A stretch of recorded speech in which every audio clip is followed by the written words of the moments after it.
अवधूत चिंतन श्री गुरुदेव दत्त श्री स्वामी समर्थ. नमस्कार, मी पूजा. आपल्या चॅनेलवर तुम्हा सगळ्यांचं पुन्हा एकदा खूप खूप मनापासून स्वागत करते.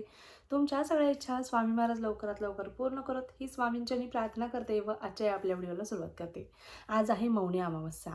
आज मौनी अमावस्येचा दिवस आहे. तर आजपासून जरा व्हिडिओ थोडासा लवकर टाकते. आजपासून तुम्हाला 5 अमावस्या, लगातार 5 अमावस्या हा एक उपाय तुम्हाला मी सांगणार आहे.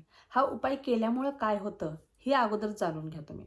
बघा, भरपूर वेळा आपल्या जीवनामध्ये आपण स्ट्रगल करत असतो किंवा एखादे काम करण्यासाठी भरपूर रात्रंदिवस आपण झगडत असतो. रात्रभर आपण खस्ता खाल्लेले असतात. रात्रभर आपण जागून काम केलेलं असतं, पण त्या कामामध्ये काही आपल्याला यश मिळत नसतं किंवा त्याच पद्धतीने बघा कोणतंही काम सफल होत नसतं. घरामध्ये चिडचिड होत असते. घरामध्ये आपल्याला असं वाटत असतं की आपलं अंग भरपूर जड झालेलं आहे. आपली छातीवरती असं येऊन कोणतरी बसलेलं आहे. असं रात्री झोपल्यानंतर आपल्याला खूप छातीवरती दबाव जाणवतो. कोणीतरी असं अंगावरती बसलं आहे असं आपल्याला जाणवतं. इतकं अंग जड जाणवतं. घरामध्ये सतत कटकट, भांडणं, तंटे होत असतात किंवा एखादं कामामध्ये अपयश मिळत असतं. तर अशा वेळेस तुम्ही मौनी अमावस्या हा खूप मोठी अमावस्या आहे आणि पॉवरफुल अमावस्या आहे असं म्हटलं तरी चालेल. त्यामुळे या अमावस्येपासून, मौनी अमावस्येपासून तुम्ही पुढच्या 5 अमावस्येपर्यंत, म्हणजे अशा 5 अमावस्या तुम्हाला हा जो उपाय सांगणार आहे तो तुम्हाला उपाय करायचा आहे.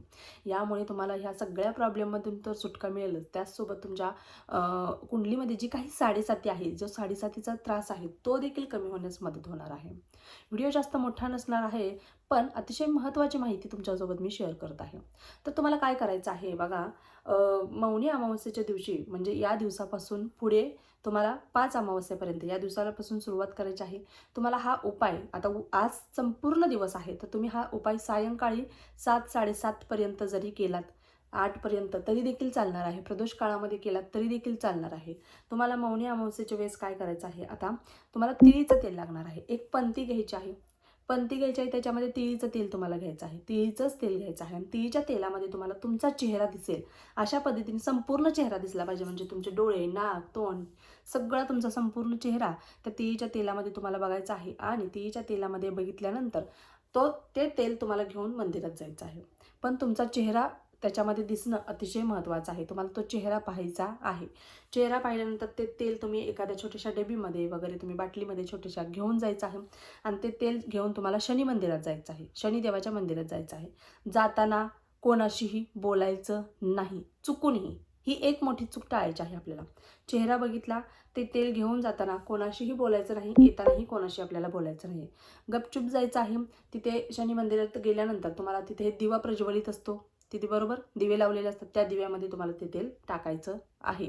असं केल्यामुळे शनी महाराज कोण आहे? हे न्यायप्रिय देव आहेत, शिस्तीचे देवता आहेत, बरोबर. आणि त्यांची सेवा केल्यामुळे आपल्या कुंडलीतील जो काही शनिदोष असेल किंवा साडेसाती असेल ती देखील मिटण्यास मदत होत असते. त्याच पद्धतीने आपल्याला आपल्या घरातील ज्या काही अडचणी असतील, ज्या कामामध्ये यश मिळत नसेल, यशप्राप्ती होत नसेल, अशा कामामध्ये देखील यशप्राप्ती मिळायला सुरुवात होत असते. त्यामुळे आवर्जून हा उपाय दर अमावस्येला करायचा आहे. आता बघा, हा उपाय करत असताना नियमांचं कोणत्या पालन करायचं, तर सगळ्यात महत्त्वाचं म्हणजे जसं की सांगितलं, हा उपाय करत असताना जाताना कोणाशी बोलायचं नाही, येताना कोणाशी बोलायचं नाही, गपचूप जायचं आणि गपचूप यायचं आहे. त्याच पद्धतीने अमावस्येच्या दिवशी परान्न टाळायचं आहे. परान्न चुकूनही घ्यायचं नाही. आपल्याला अन्नाचे दोष लागतात. गुरुचरित्र पारायणामध्ये देखील सांगितलेलं आहे, गुरुचरित्र ग्रंथामध्ये देखील सांगितलेलं आहे, तुम्हाला माहिती आहे. तुम्ही व्यवस्थित वाचलं असेल, व्यवस्थित लक्ष देऊन तुम्हाला लक्षात असेल तर बघा, जर तुम्ही महिनाभर सेवा करता, 2 महिने सेवा करता आणि अमावस्येच्या दिवशी तुम्ही दुसऱ्याच्या घरचं परान्न घेता, तर अशा वेळेस संपूर्ण महिना, 2 महिना जी काही सेवा केली तुम्ही, ती संपूर्ण निष्फळ ठरते ती सेवा. त्यामुळे अमावस्येच्या दिवशी परान्न तुम्ही अजिबात घ्यायचं नाही. परान्न हे वर्ज्य आहे. किंवा बघा, आपण आता माहेरी आलो आहोत, माहेरचं खाऊ का, बघा ते रक्ताचं नातं आहे, बहिणीचं हातचं खाऊ का, तर शक्यतो परान्न टाळायचं आहे. अशा वेळेस आपण काहीच करू शकत नाही. किंवा मुलगी आपली सेवा करत असेल किंवा तुम्ही त्यांच्यासाठी सेवा करत असाल, पण ते बाहेर असतात, हॉस्टेलमध्ये असतात, त्यांना ते परान्न घेतल्याशिवाय, म्हणजे ते घेतल्याशिवाय काही पर्यायच नसतो. तर अशा वेळेस तुम्ही 3 वेळा गायत्री मंत्र बोलायचं आहे, नंतर घ्यायचं आहे. पण शक्यतो परान्न पूर्णपणे टाळायचं आहे. अमावस्येच्या दिवशी परान्न घ्यायचं नाही. आपल्या घरातलं सात्विक अन्न जे काही आहे ते तुम्हाला घ्यायचं आहे. अशा पद्धतीने जर तुम्ही हा उपाय केला केला तिळच्या तेलाचा जसं की सांगितलं चेहरा पाहायचा, शनी मंदिरात जाऊन हे तेल तुम्हाला तिथे दिव्यामध्ये अर्पण करायचं आहे शनी देवतांच्या. यामुळे तुमच्या जीवनातील जी काही अडचणं संकट आहेत, मार्गामध्ये जे काही काटे पेरलेले आहेत ते सगळं दूर होणार आहे आणि तुम्हाला तुमच्या आयुष्यामध्ये तुमचं आयुष्य सुखकर होणार आहे. कामामध्ये यश मिळणार आहे. एखादं काम होत नसेल, नडलेलं असेल अडलेलं असेल ते देखील काम होणार आहे. त्यामुळे तुम्ही नक्कीच हा एक छोटासा उपाय आजच्या दिवशी करायला अजिबात विसरू नका. इथून पुढे सलग 5 अमावस्या करायला तुम्ही 5 अमावस्या करू शकता, 7 करू शकता, 9 करू शकता. तुम्हाला नक्कीच फरक जाणवेल आणि जर जाणवला तर तुम्ही 2 अमावस्याला कराल. या अमावस्येच्या मध्ये कुठे सुतक अडचण आली किंवा पिरियड्स आले, मासिक धर्म आला तर ती अमावस्या म्हणजे ती थांबवायची तिथे आणि नंतर येणाऱ्या पुढच्या अमावस्यापासून परत तुम्हाला सुरुवात करायची आहे. अशा पद्धतीने तुम्हाला 5 अमावस्या ही अत्यंत प्रभावी अशी ही सेवा आहे. नक्कीच करायला अजिबात विसरायचा नाही आहे. व्हिडिओ आवडला असल्यास व्हिडिओला लाईक करा, शेअर करा, सबस्क्राईब करा. पुन्हा एकदा भेटू अशाच एका नवीन व्हिडिओसोबत. तोपर्यंत झालेली सेवा स्वामींच्या रुजू करते. श्री स्वामी समर्थ. धन्यवाद.